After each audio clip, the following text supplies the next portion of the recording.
Hello world, my name is Tyler Campbell, and it brings me so much joy and excitement in my soul to be able to introduce Pro Player Foundation's initiative, Educate, Elevate, Collaborate, which is a multiple sclerosis initiative aimed to increase awareness, engagement, and outreach. Educate, Elevate, Collaborate are made up of 3 different pillars. Pillar number 1 being a social media campaign where we utilize our Pro Player ambassadors and their social media platform to spread our message. Pillar number 2 is a photo novella project that details my multiple sclerosis diagnosis. Not only about how I was diagnosed, but also that I faced this disease, but not only that, embraced this diagnosis. Let that marinate on the cerebellum for a second. And then pillar number 3 is our virtual live collaborative panel that will utilize myself as well as my father, NFL Hall of Famer, Heisman Trophy winner Earl Campbell, world-renowned neurologist Dr. Edward Fox, we call him Foxy. And on top of all that, we have Sarah Garcia, an MS patient as well as former MS scholar. You've got all these different perspectives talking about how it is that we handle or tackle multiple sclerosis. You've got a parent, a patient, as well as a neurologist. Let's go, ladies and gentlemen, so we can grow.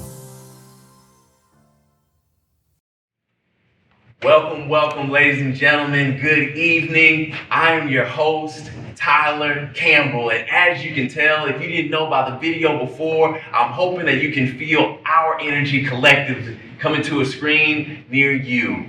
For those of you who don't know, this is a magical night for me to be able to get to this standpoint. Everybody on this panel is extremely excited, and we will get to those introductions here shortly. But I want to let everybody know there's some excitement on the website that you are on. All right, we have a giveaway that is taking place. We have information to give, but first and foremost, we have a giveaway that I want to announce. So everybody head to proplayerfoundation.org if you are not there currently, and we are giving away some Brad Paisley. Yes, Brad Paisley, that guy from country music, autographed boots, as well as your very own Earl Campbell Love You Blue jersey. All right, we're not doing any tickets. There is no money involved. This is simply a giveaway. So register your name on the email, and we will announce those winners of these 2 items as we are going through this show. Now, many of y'all are looking at this audience, and first you're looking at that video you just saw, and you're wondering, well, who the heck is this guy? Well, again, I'm your host, Tyler Campbell, and I was diagnosed with multiple sclerosis when I was 21 years old while attending San Diego State University. It came to me out of the blue without warning. And at that particular time, I woke up one time in the middle of the night, and instead of waking up and rising to my feet, I fell flat on my face. Paralysis down the right side of my body, and I had slurred speech and a neck jerking twitch. And you guessed it, the ultimate diagnosis ended up being multiple sclerosis. Since that point, I'm 34 years old now and living with relapsing and remitting multiple sclerosis. Not only myself, my family, as well as Pro Player Foundation, we have made it our mission. We have made it our purpose. This is our service to do more for the multiple sclerosis community. Last year, Educate, Elevate, and Collaborate was just nothing more than a brainstorm. And now we have brought that thing to life. Let this event be proof to anybody, whether it's you affected by MS, whether your family is going through MS, or whether you know of somebody else who is living with MS. You share with them this story of what is taking place here tonight, and you let them know that all you have to do is dream it. All you have to do is believe it, and it can be done.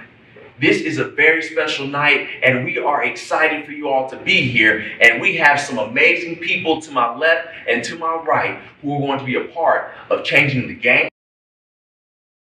delivering some important and necessary research to have us engage in some necessary conversations so that we can help lead to earlier diagnosis, so that we can work collectively in these communities that are of need, so that we can help people who are desperate and dire need of answers, who are feeling alone in whatever it is that you're going through. And right now, I'm here to tell you that you have a friend in all of us. So let's go, ladies and gentlemen, so we can grow. And so enough about me. Let's get to these amazing people who are on stage, and they look more handsome and definitely more beautiful than I. Can we say that? Because Dr. Okai is crushing the game here and right now. So she is my first introduction.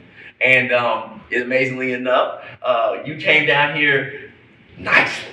You came down here with the car service, curbside. She came through looking good, you all. And this is Dr. Annette Okai. And so when I'm telling you all who don't know much about neurology, this is the Tom Brady of neurology. All right, you are about to get some amazing knowledge. She comes to Earth and she works at the North Texas Institute of Neurology and Headache. And she has made it her mission to provide the research, to do your due diligence and research, to provide your patients with the best care that you possibly can. But not only that, she's nationally known for the work that you do.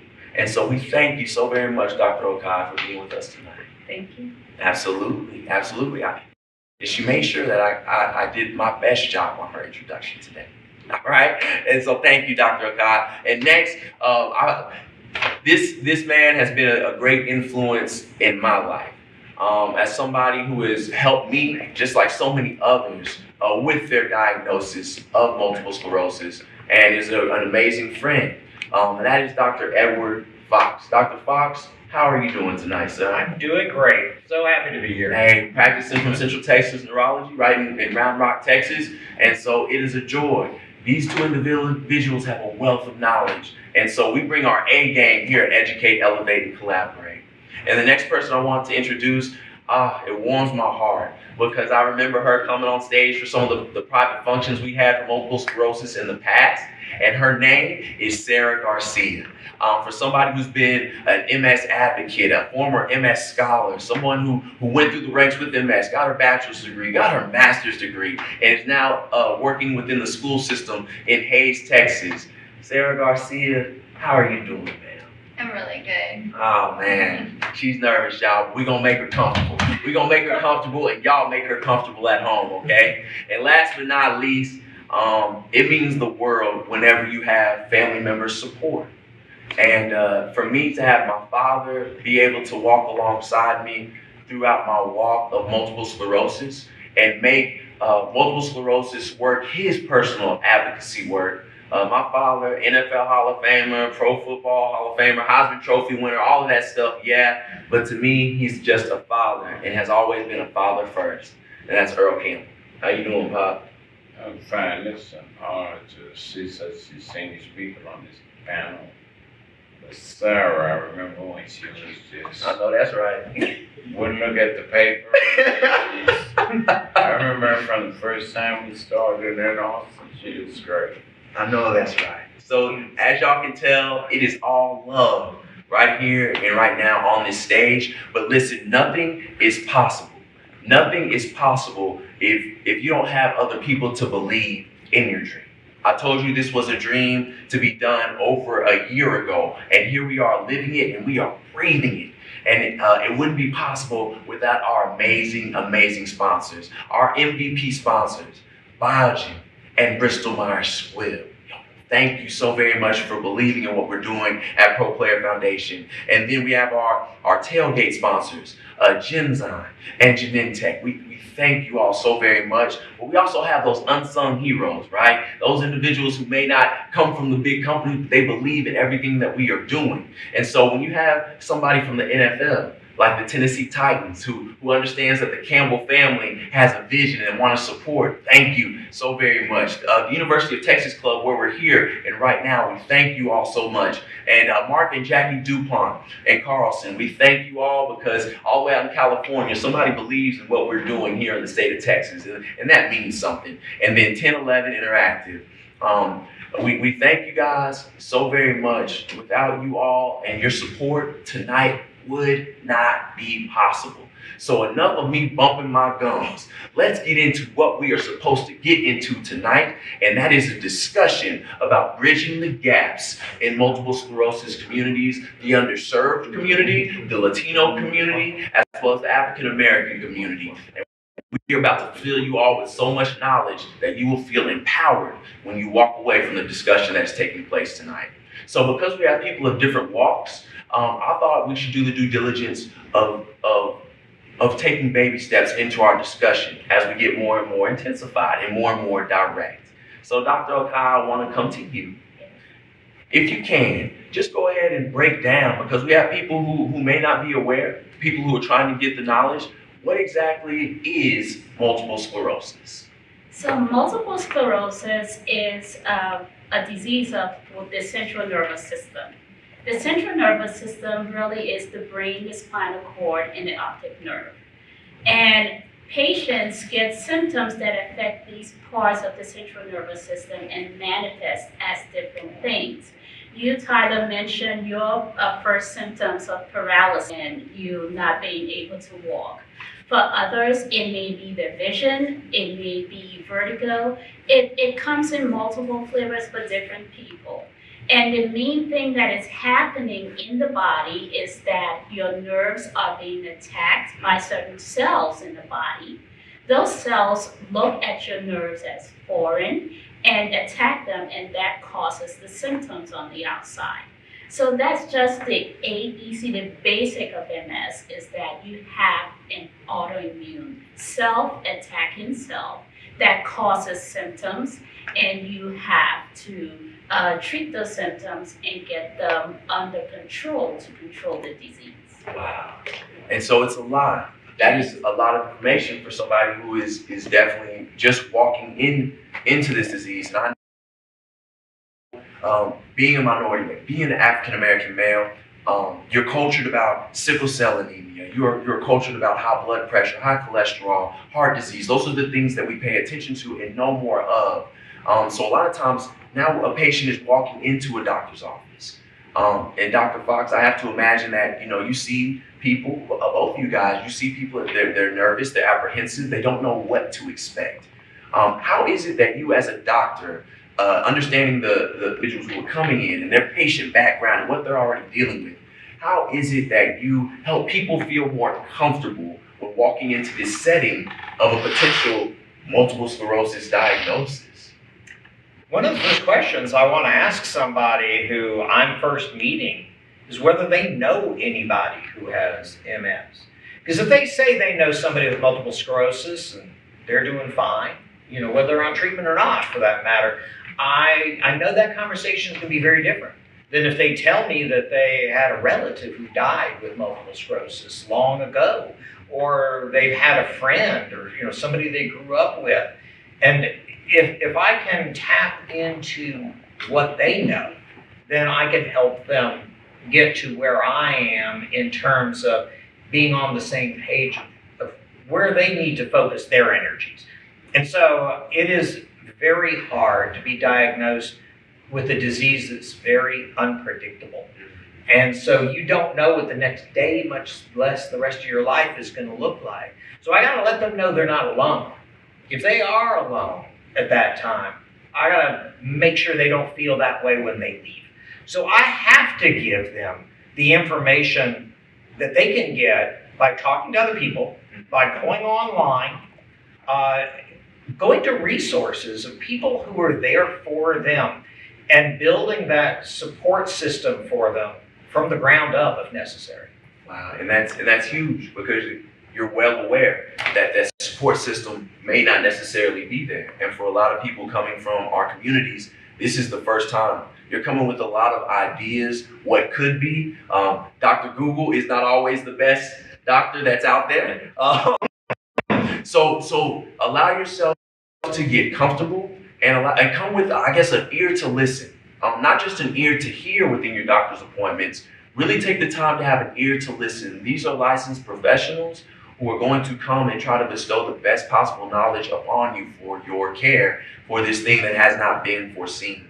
Also, Dr. Kai, I think you pointed out an amazing thing in our rehearsal, and you talked a lot about your Latino patients and how you actually feel more comfortable because the language barrier is there, and you don't allow that to stop you as a doctor from giving the best adequate care. And how can we ease the minds of those individuals who are maybe nervous about not booking an appointment because they're fearful of the language barrier? That's a great question, because when you are taking care of a patient, you have to have a connection with the patient. And the first connection that you can have with a patient is being human. Humanity is important. You have to let someone know that you care about what they're presenting with and that you're going to help them walk the journey that they're going to go through. And it's the first thing.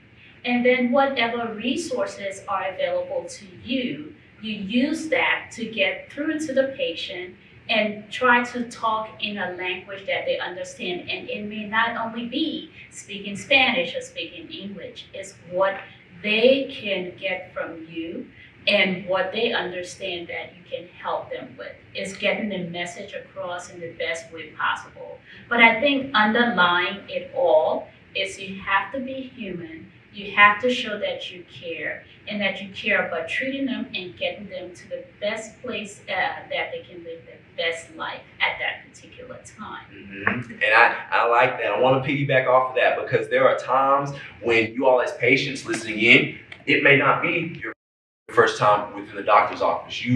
Maybe you've been to a neurologist before, all right? And how I guess what I really want to get to is how often is misdiagnosis occurring for people? Or I know sometimes patients can come in and they feel beat up, they feel tired, they may have walls up. How is it that you, I guess, make people feel more comfortable? How is it that doctors make people feel more comfortable who and they've been from doctor to doctor trying to get a beat on what exactly they have? They don't know what it is.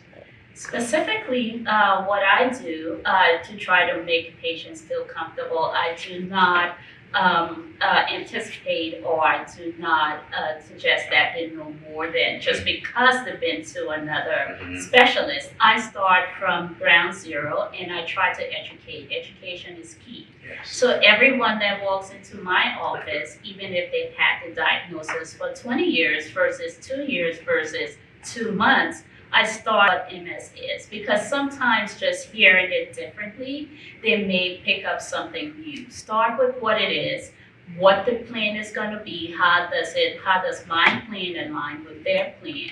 Talk about what their fears are and ask them specifically, what are your concerns? What are your fears? What can I address for you? What have you read?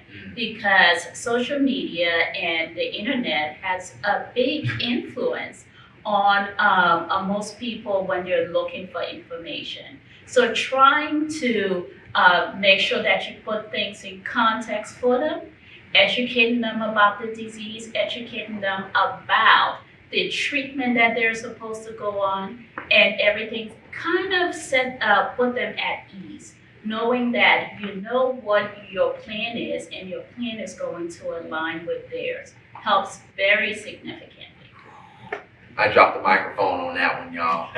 Fantastic response. I told you we have the best of the best who are in the building, and it's only going to get better. We also have to have this thing put on by our sponsors, and it would not be possible. So we have special thanks and gratitude to Biogen, and those of you who are unfamiliar, be prepared because you're going to learn more about them right now. As I think back to why it took a neurologist almost 3 years to officially diagnose me, I do think me being a woman of color played a role into that. When you think about what health equity entails, what we really need to do is make sure that our clinical trials are reflective of individuals who have the disease. It's important to have compassion and truly understanding how a disease impacts a certain community.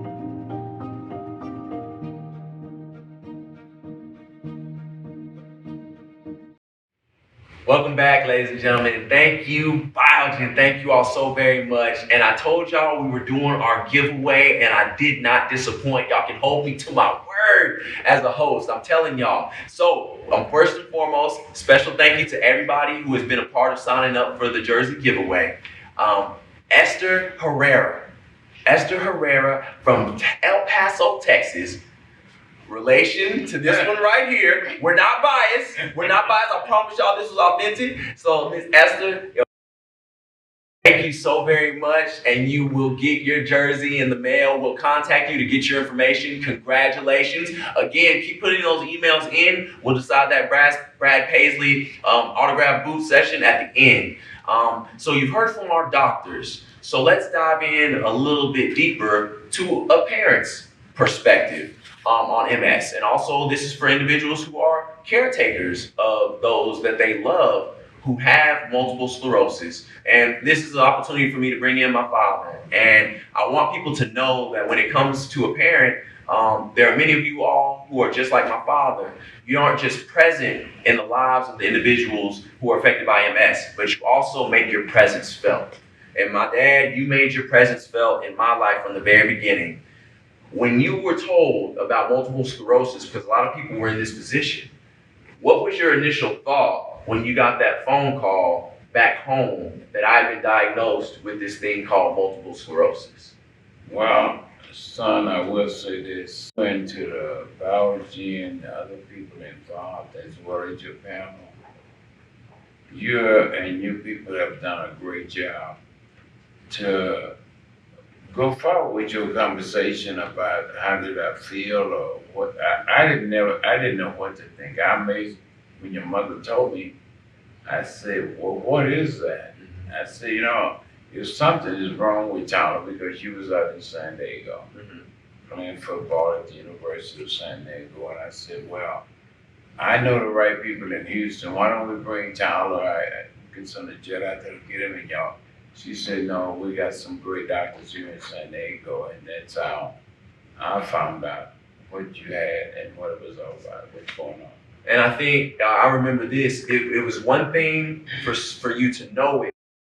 Then I think when I got back and I was still in a wheelchair, it was another thing for people to see it. And I think that's one thing to convey, and what we all kind of struggle with within the MS world is some people have to see it to understand it. But there are some of us who don't get the opportunity for people to necessarily see what it is that we are going through. But there was a big lapse in terms of understanding. And so our family, we had to pick up the pieces and literally learn about this MS monster all together collectively. And I think what was special for me was just having a family who was supportive. I guess between my two doctors, and I'll start with you, Dr. Advice would you have for the caretakers? Because there's a burden that gets placed on caretakers for the individuals who have MS. And the caretakers have to look out for themselves too. Because I have to imagine from this perspective, he's worried, he's stressed out, he doesn't know what's happening to his child. What advice do you have for the caretakers of this new MS monster in the life of a family? I think that really the biggest difficulty that people have as a family is feeling like they don't have enough information. And it is scary to feel like you don't know what's going to happen or what has already happened. And so the 5 questions that I think everybody always wants to know the answer to when they get to the doctor, do you think that I have MS? And second, what kind of MS? I hear the different kinds. Can you tell me what it is? Number 3 is, what is the prognosis? What does the future look like now for me in the short term and in the long term? And number 4, is there a medicine I need to be on for this diagnosis? And very importantly, how are we going to know if that medicine is working? And so as a doctor, I tell people at the beginning of the appointment, these are the 5 questions everybody wants to know an answer to. And I think that when the families are having to come to grips with this, they all need to have those answers. And so I think that the way to prepare for an appointment with a new doctor or after the diagnosis is to have those questions, and don't hesitate to write them down, because written questions brought into the visit and shared at the beginning of the visit is like, my family and I have these questions that we want answered. Some, there may be good answers. Some, the answers may be, we don't know. But I think that if you all have questions, you all should get answers. And that can be done in an appointment's time. And I think that was kind of the key thing that took place in my family. I want to encourage people who are living with MS to invite your family into whatever it is that is going on, because your MS fight, it is a big weight to carry by yourself. The help of any friend, the help of any family member, the ability to, like Dr. Fox said, to bring family members and friends to the appointment so people can have a better understanding of what it is that MS is. It's going to take a community.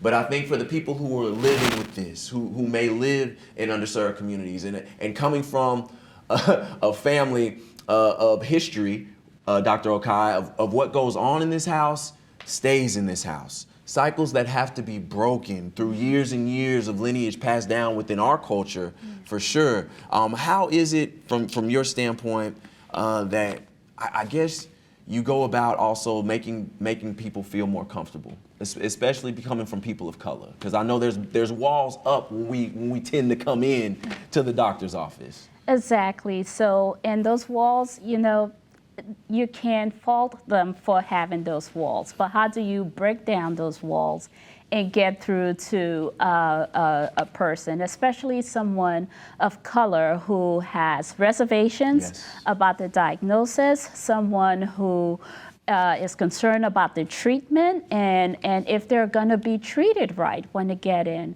So the first thing I always have this quote in my head is, if you talk to a man in a language they understand, it goes to the head, but if you talk to someone in their own language, it goes to the heart.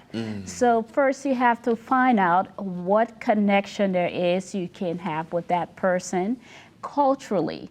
Now, even though you may not be from different culture, it's best to educate yourself if you're in a diverse a situation, how to relate to people of other cultures. So if someone comes in for the African American patient, you have to address that they have reservations about things, reservations about starting medication, about the diagnosis, and treat it head on.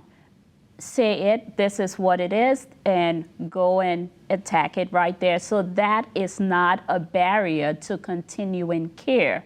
For the Hispanic person, we're in Texas and they are a huge population. You're ultimately going to see a lot of them. You have to understand that the family is important for them and they have to be there. Even this is COVID times, so the number of visitors are limited. But in my practice before, if 5 people had to be in the room, that is important for them to understand. So trying to reach them where they are in terms of how they take things culturally is very important. So breaking down walls in terms of the reservation and making sure that they know that this is there for your treatment to control your disease, and we're doing everything we can to take care of you and not hurt you.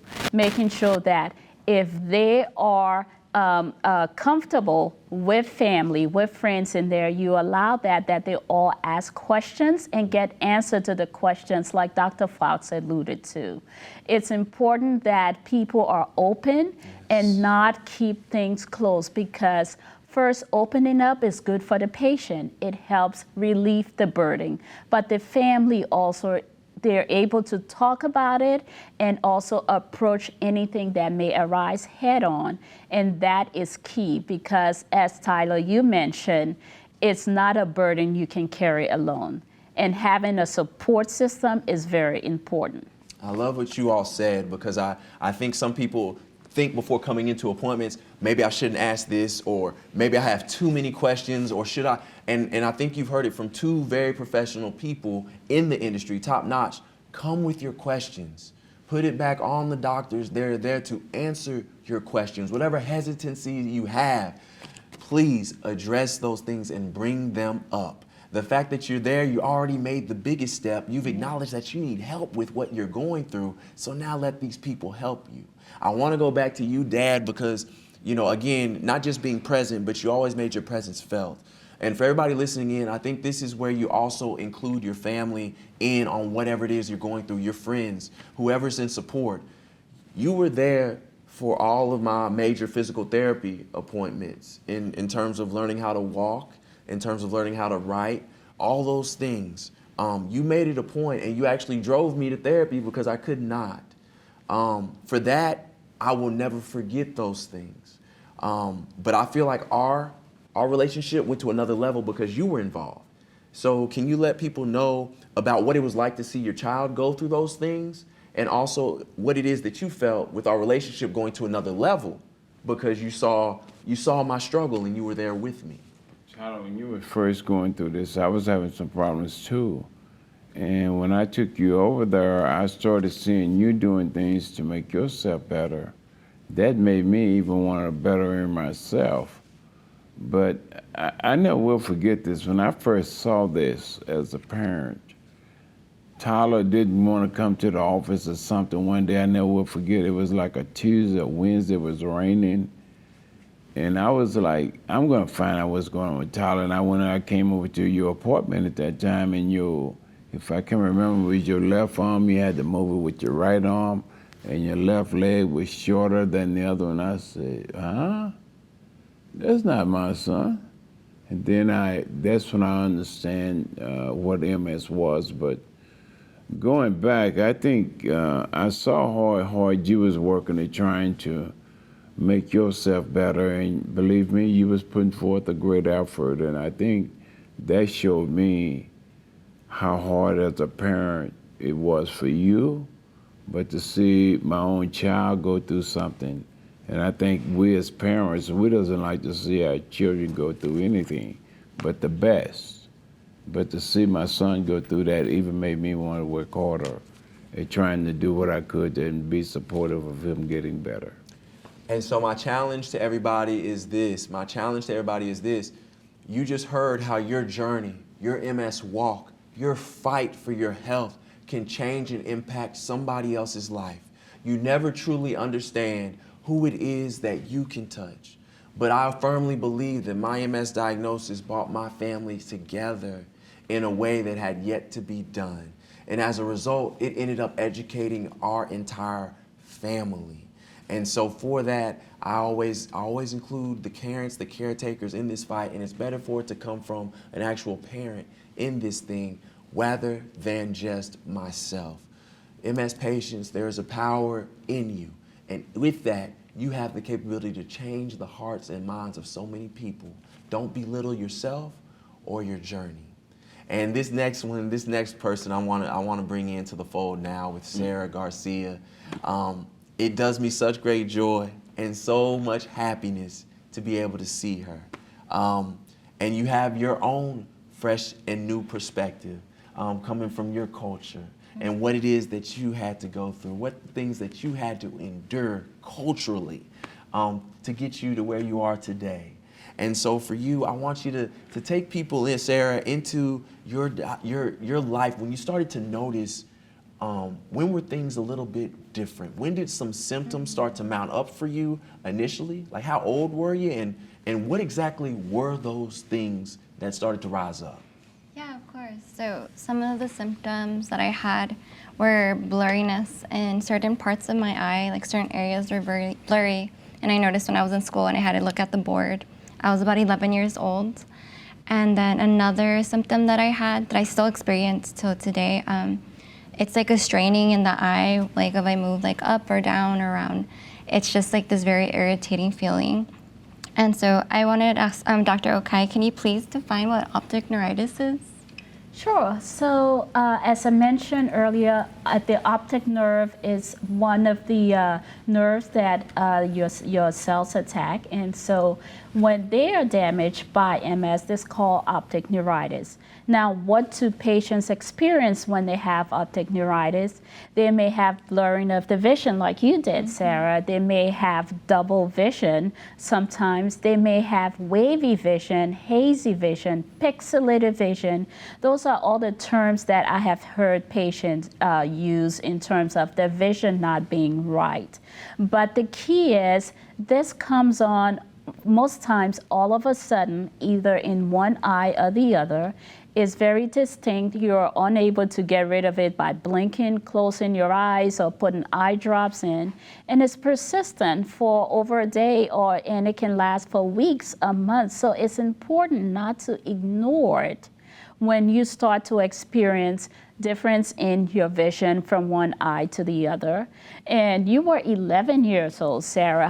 What did you do? How did you approach that when you started to feel that way? Well, I let my parents know for sure, but I think we just thought I needed glasses at that point, and we just didn't really do anything about it because the symptoms did come and go, because that's how MS relapsing remitting is. Yes. So we didn't really do too much about that at the time.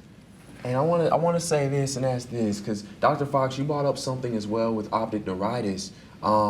It can sometimes be something difficult at first to understand and grasp, because you said it, not too many people schedule optometry appointments. They don't see the doctor, the eye doctor, too often. You know, the physician is up there, but in terms of if you really need glasses or things like that, you don't necessarily get your eyes checked on. So some people may have the tendency to possibly ignore it, thinking maybe I just need glasses, or this is something. I mean, how in the world do we go about that? Because that's yeah. So I will say with a smile to patients that multiple sclerosis isn't really diagnosed until it's multiple. So the first go around, that's the normal story, that something happens and you just kind of, unless it was very, very dramatic, you may not seek medical attention for it. And there's no shame in that. And families should not be driven apart with "I told you so's" later on, that I told you this and you didn't do anything about it. And so families can have to cope with that, with the stress of the diagnosis. But what I want to point out is that there are a lot of problems that we have with our healthcare system, including that people will think, well, there are certain things that you seek attention for, you seek help for, and there are others that you don't. So if somebody has problems with their memory or their mood or vision problems, they may not seek medical attention because they just don't even think that that's a doctor problem. And that's a problem with our healthcare. And so we have to listen to each other as community members, and we have to get this word out to people that it's not okay to have blurred vision at age 11 without seeing somebody about it. Now, it's just not real common that that's how MS starts.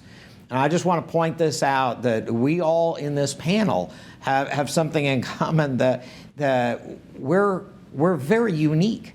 And so anybody who tries to pigeonhole MS that, well, you gotta be Caucasian to be MS, you gotta be in your 30s to be MS, those are averages. Those aren't norms. Those are just averages. And when I was training, before there were medicines, we didn't spend a lot of time on this diagnosis because we didn't have treatments. Now that we do, we got to open our ears. We got to open our eyes, not just in the healthcare profession, but as a society, that when medical problems are happening, they have to be addressed. They have to be discussed, because that's the only way you're going to get the diagnosis early.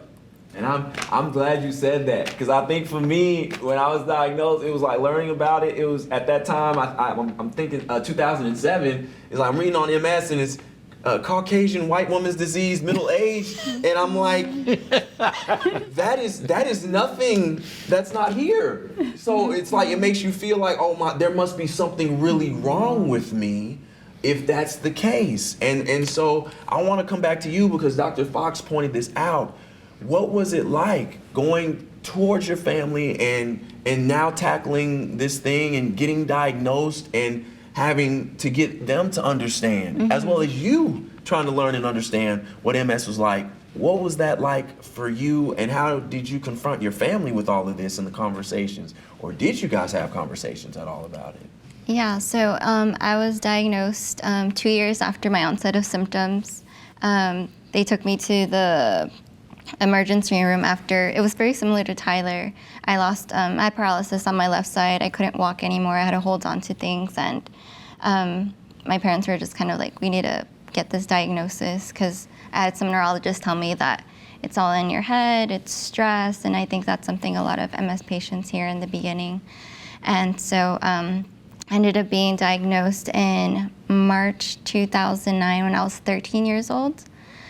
And like you were saying with the family piece, my family was just the biggest part, because I was an adolescent. I was 13. Yeah. So they're the ones who had to do like their own research, and they're advocating for me, especially my mom. She's the one who looked up like all my medication that I needed to take, my rights, my therapies, like physical therapy. I know we found really good aquatic therapy in El Paso, which really helped. Wow. And I did it all through high school. Doctors, urologists, neurologists, optometrists. My mom also advocated for school accommodations, 504 services, which is like extra time for tests and stuff like that, so they could accommodate your needs in school. Support groups that really helped as well. My mom looked for those, and she was just my biggest advocate, and I really appreciate it.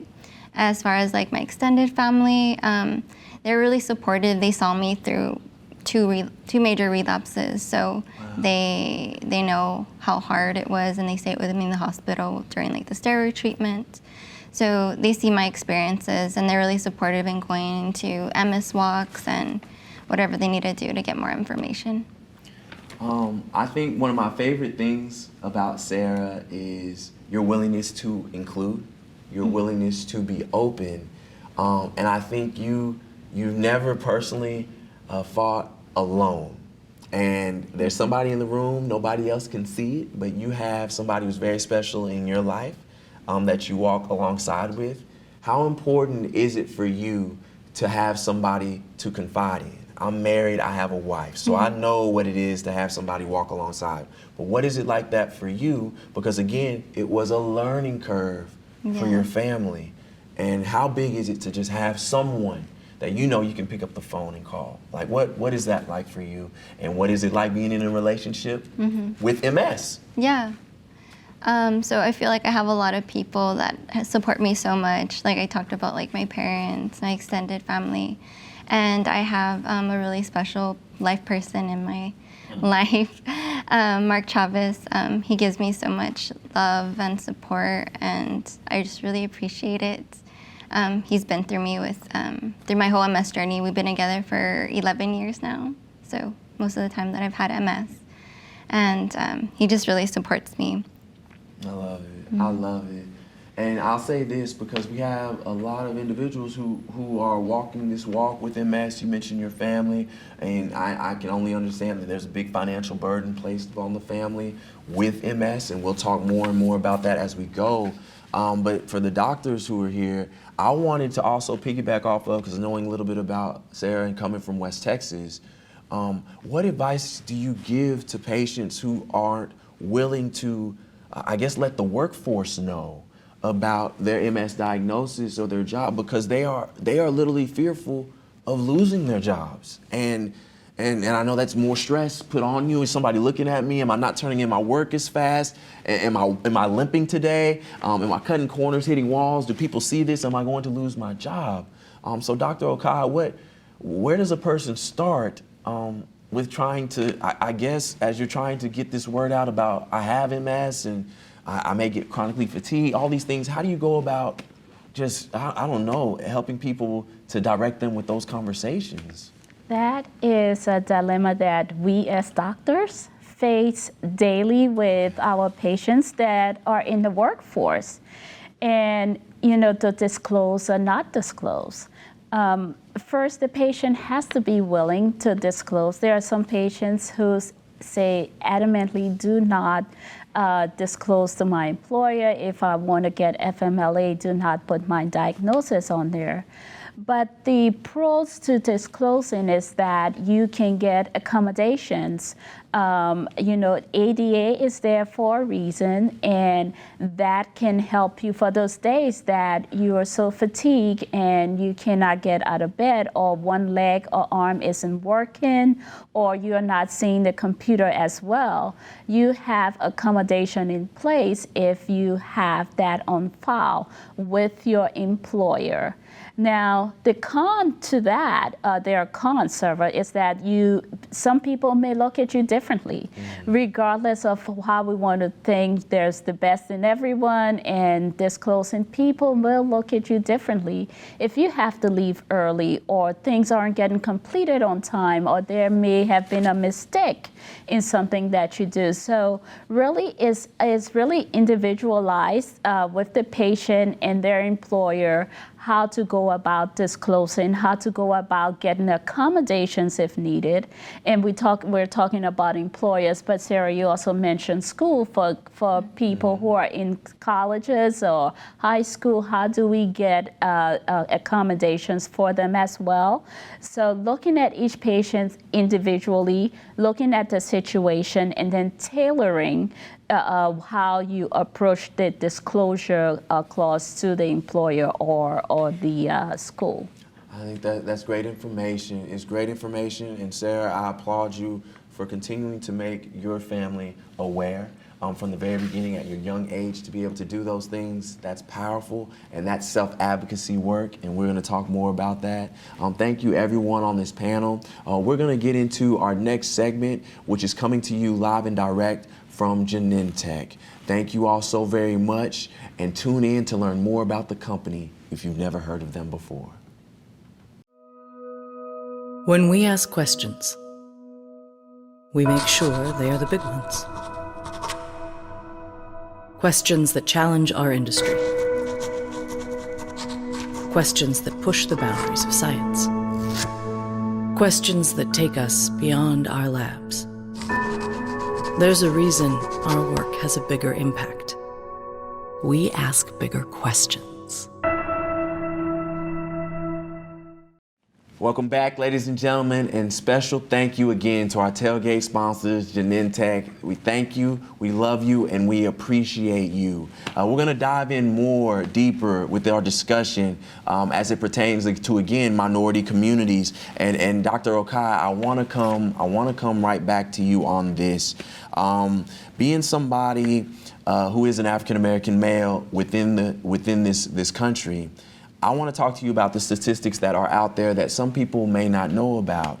And for me, I want to ask, what do you think are the reasons for, I guess they would call them the increased levels of diagnosis amongst the Latino and the Black community? We've seen the numbers go up. Is that more about finally getting inclusion more so in studies? Is it the rates have really just climaxed in our communities? Mm-hmm. What is the truth, or what are your thoughts behind maybe reasons why? Because I know when people look at this, they're going to see increase. So Tyler, it's a combination of things, actually. So history goes back, like you said, you're not a Caucasian woman in her 20s. It was originally taught in schools that MS occurred in the Caucasian population, and it did not occur in people of color. I still have patients today who tell me, they told me I could not have MS because I was Black or I was Hispanic. So that was thought. And then as time went by, it became more recognizable in people of color that MS does occur in people of color. So first is the recognition. Early on, because it was thought that it didn't occur, that it led to misdiagnosis, like you mentioned before. So now that we recognize it, people are being diagnosed more frequently because of that. The second thing is that we also have more tools available to us that help us to make the diagnosis early on. And with early diagnosis, we can get to more people, and we have the criteria that we use. So if a person fits that criteria, whether they are Caucasian, African American, Hispanic, or Asian, they fit the criteria and they get the diagnosis. There are other things that go into the diagnosis, but that's a deeper delve. We'll table for now. So its recognition is more accurate diagnostic criteria, more tools to use to make the diagnosis, and that has increased the number of diagnoses in people of all color, including those of color. So that's important, and that piggybacks, my family is from rural East Texas. Sarah, family from West Texas and beyond. So you're getting into more of the rural, underserved areas within our country. With people who are feeling this way, there may be a tendency to just kind of sit on what it is that you're going through with your body. How do we tackle the monster of, I guess, what we would call the underserved communities for people who have to travel further to get the necessary care that they need. Dr. Fox, do you have any advice to those individuals who are in these underserved or rural areas where just getting that adequate attention, it takes time? It does, and I'm hopeful that one of the very few positives that we get out of this COVID era is better communication, whether it be through telecommunications or some other way that people who are more remote from healthcare are able to at least get the advice from specialists. But it is worthwhile to travel if necessary to get the correct information and get the correct treatment plan. The underserved have always had a higher burden of this in terms of time, money, the commitment to it. And I think that it has been very interesting to see people carpool in from distant towns to be seen back to back. That's where support groups really come in. It's like, okay, who do you see? Where do you travel? I wonder, do you think I should make that travel too? Maybe we should do it together, And so it looking for the best opportunities to get healthcare for folks in rural communities have been lessened by access to the internet, access to telecommunications, but also, I think, access to support groups, and that is where people ought to be looking for help. That's good. That's huge. And Dr. Okai, I want to come to you next because I got to address the elephant in the room. And you're going to know the elephant in the room because we everybody, as a person of color, we talk about this one quite frequently. As a black male, as an African American in this country, there is a hesitancy amongst culture for clinical trials. Yes. There is a big hesitancy, and deservedly so, Clinical trials are important, and there are some things that have to work and shape out within our healthcare system to make people of color feel more comfortable.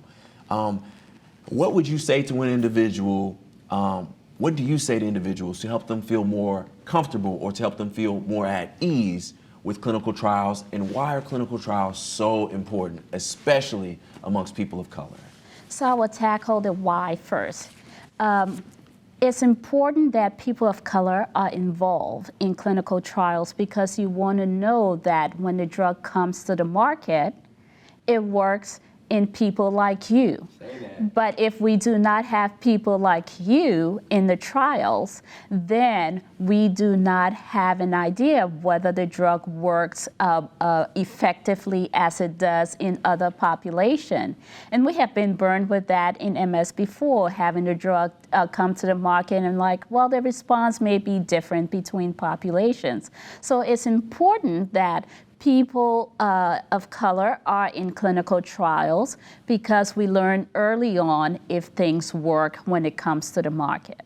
Now, the elephant in the room is that, no, we are not going to participate because of the history that the country has with clinical trials involving the African American population and how they were disproportionately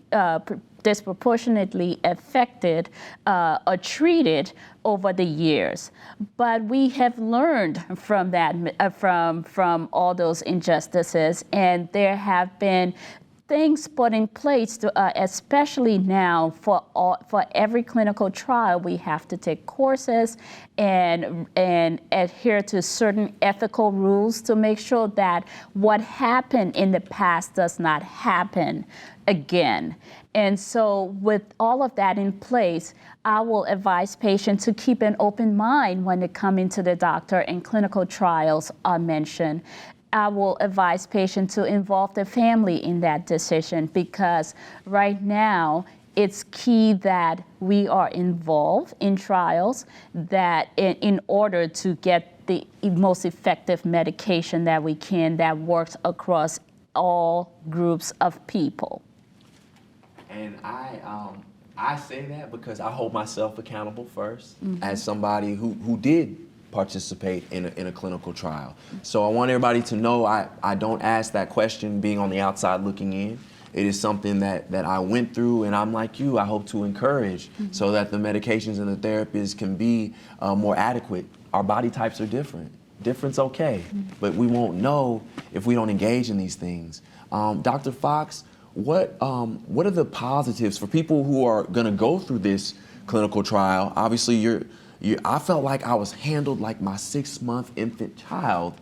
I felt like there was a care, a greater love that was placed because I felt like I was an entity of research.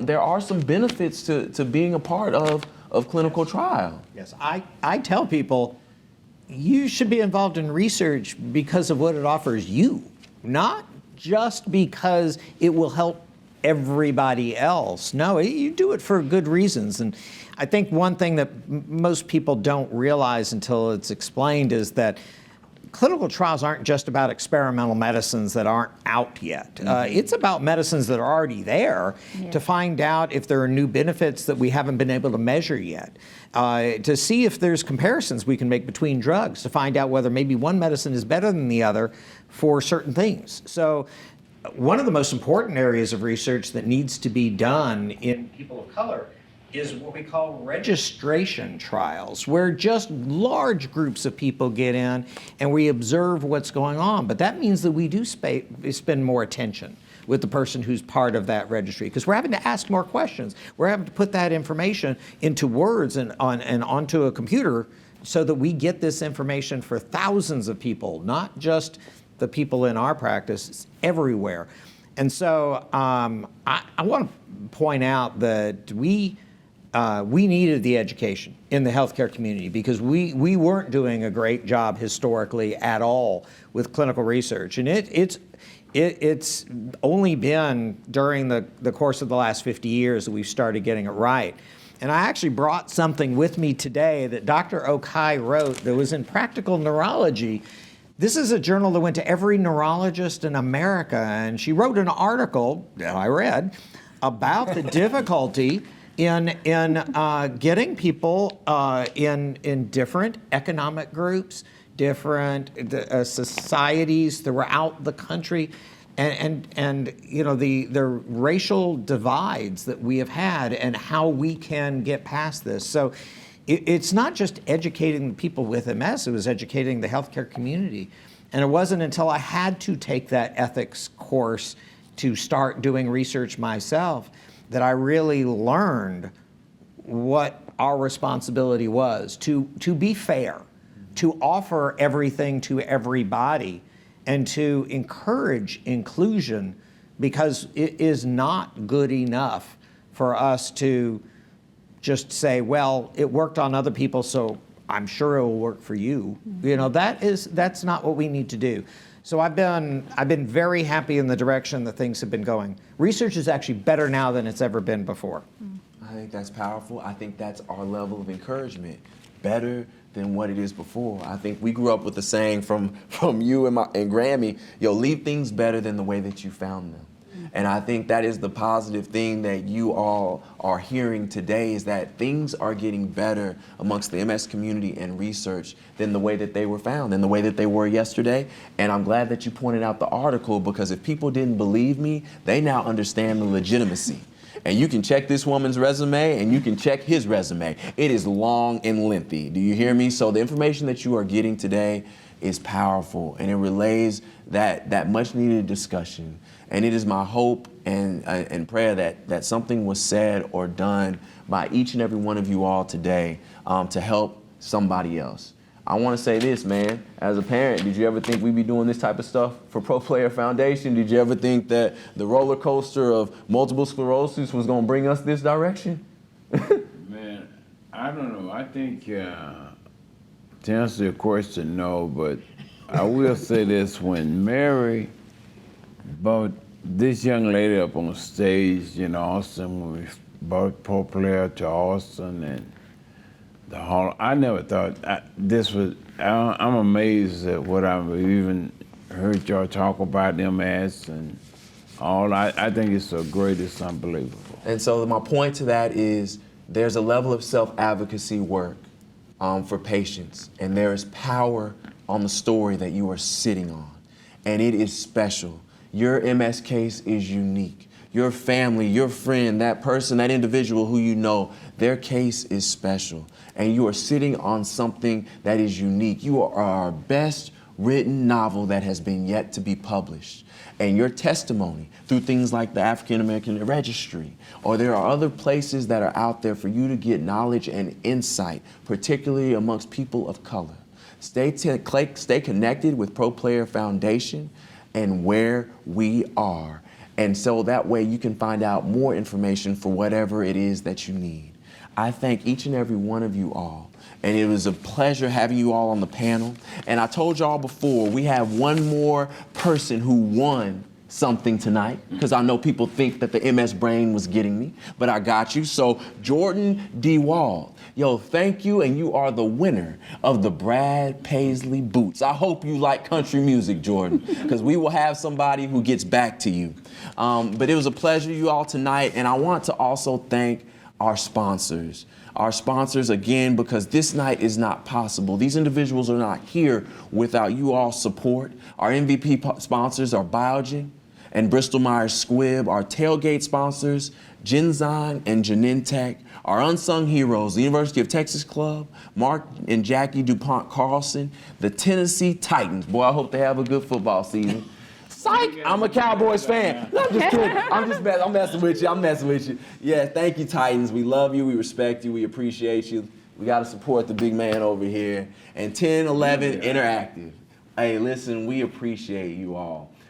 Please continue to visit our website at proplayerfoundation.org. You can donate there. We'll have more information about research, how you can support great initiatives like what took place tonight with Educate, Elevate, and Collaborate. A special thank you to all of the camera individuals behind the scenes that you all don't see that made this thing possible.